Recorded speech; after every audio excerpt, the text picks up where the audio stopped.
أعوذ بالله من الشيطان الرجيم. في بيوت أذن الله أن ترفع ويذكر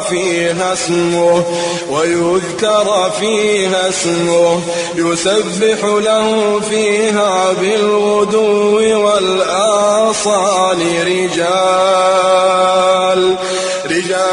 لا تلهيهم تجارة ولا بيع عن ذكر الله وإقام الصلاة وإيتاء الزكاة يخافون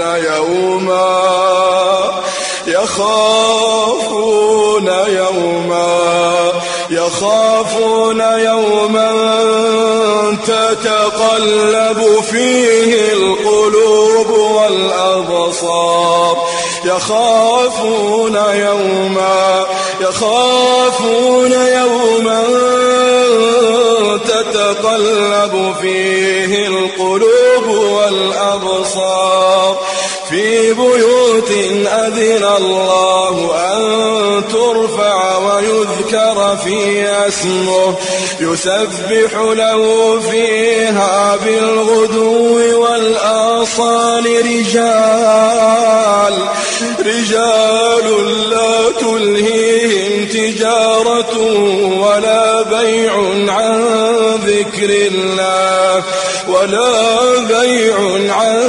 ذكر الله وإقام الصلاة وإيتاء الزكاة يخافون يوما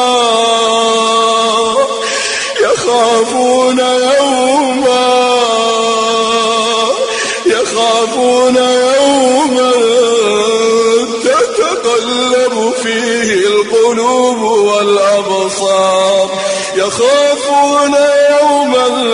تتقلب فيه القلوب والأبصار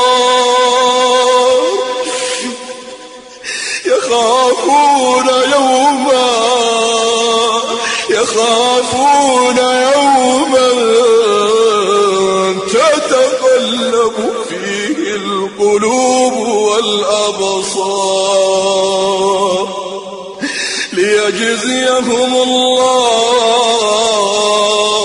ليجزيهم الله أحسن ما عملوا ويزيدهم من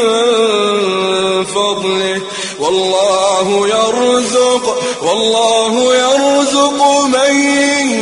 يشاء بغير حساب.